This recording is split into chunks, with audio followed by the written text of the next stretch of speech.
minute, il dit, c'est pour revenir un peu au sérieux. Hein. Depuis un certain temps, les prises de parole de certains qui nous gouvernent, les prises de décision de certains qui nous gouvernent, laissent présager un souci de ce qu'il y a quelque chose qui se préparerait. Ou alors, l'ordre gouvernant a peur de quelque chose. Peut-être que je vais un peu plus loin. Vous n'allez pas plus loin. Vous êtes même modéré. Parfois ici, aujourd'hui, nous sommes dans le messianisme politique.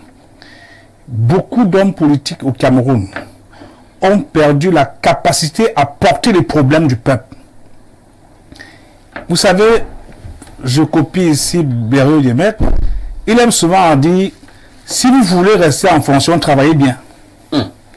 Mais malheureusement, les gens ont pris du temps dans l'inertie, dans le favoritisme, dans le concubinage incestueux, et sont arrivés à un moment donné où c'est le temps de la mi-temps. Ils confisquent le ballon et commencent à proférer des menaces. Tout à l'heure, vous avez lu l'arrêté de monsieur le préfet. Oui. Il parlait de la protection des mœurs. Je serais très content. Il parlait de notre jeunesse. De la jeunesse. Je serais très content que les King Nasty et compagnie, de Paquita et autres, qui pillent nos rues et qui dévergondent notre jeunesse, que le préfet commence par fermer tous ces endroits où il y a l'immoralité. Et au-delà de ce point particulier, tout à l'heure on parlait des recours administratifs. Vous savez que le Cameroun a des tests de qualité. Le code pénal prévoit aussi la possibilité de désobéir à un ordre illégal. Il y a des ordres illégaux pour lesquels on n'obéit pas. Et l'obéissance à un ordre illégal entraîne responsabilité pénale.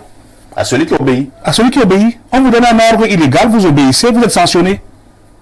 Donc il faut avoir de la jugeote. Et nous revenons là-dessus pour parler de l'incivisme. Le Cameroun a mal à son éducation, à tous les niveaux. Et pour cela, nous devons pouvoir sortir de la surenchère médiatique qui crée des extrémismes. Aujourd'hui, le préfet a sorti cette décision. Certainement, c'est à l'issue d'une réunion de sécurité. C'était, oui, il a d'abord reçu même les patrons de presse et certains acteurs de la communication, ainsi de suite. C'est à l'issue d'une réunion de sécurité. Je suis assez content que sur votre plateau, on ne retrouve pas le professeur agrégé qui insulte les gens, qui manque de respect. C'est rare. Et donc, du coup, cet incivisme-là doit commencer par le sommet. Le premier incivisme que nous connaissons, c'est que nous avons des tests qui ont été fixés. Les gens avaient été élus. Il était prévu qu'il y ait la mi-temps en 2025 aux législatives et aux municipales. Ils ont pris le ballon au stade lorsqu'ils ont senti qu'ils ne jouent plus bien.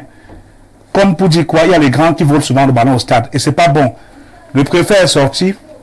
Nous allons à partir de demain saisir le tribunal administratif. Après le recours gracieux préalable, saisir en référé. Oui, oui. Ah, vous le dites dans mon visite. Oui, oui, je vais le faire. Vous allez attaquer la décision du préfet. Bien évidemment. C'est un acte administratif. Et le tribunal dira... Avec vos qualités? En tant que président de PCPDC, nous avons qualité en tant que citoyen qui vient dans le fond en permanence. Je ne voudrais pas demain être incapable de nourrir un rendez-vous parce qu'il y a quelqu'un qui a fait ce qu'on appelle l'excès de pouvoir. Nous allons saisir le tribunal administratif près la région du centre et le juge administratif va dire au droit. Et vous pensez que votre plainte peut prospérer? C'est un recours. C'est pas une plainte, c'est un recours. Et le juge administratif, le juge, c'est le garant des libertés. Excusez-moi, vous l'avez adressé à qui le recours? Il y a le recours gracieux préalable. Mais à qui? Et le recours gracieux préalable qui est adressé d'abord au préfet. Ah, ok. À la suite du recours gracieux préalable, nous pouvons faire un référé administratif. Parce que comme c'est une mesure qui pourrait entraîner des conséquences en termes de liberté, le juge administratif est autorisé à se prononcer là-dessus. C'est un état de droit. C'est un état de droit et il faudra que les uns et les autres sachent que tout ce qui est debout peut tomber. Le monde peut changer. N'oubliez pas que le monde peut changer. Effectivement. Le monde peut changer. Et pour cela, il faut éviter de regarder des gens avec de la condescendance. Vous êtes des simples locataires. Un locataire qui habite dans la maison de quelqu'un qui s'appelle le peuple, demain vous allez vous considérer comme propriétaire alors que vous êtes un simple locataire.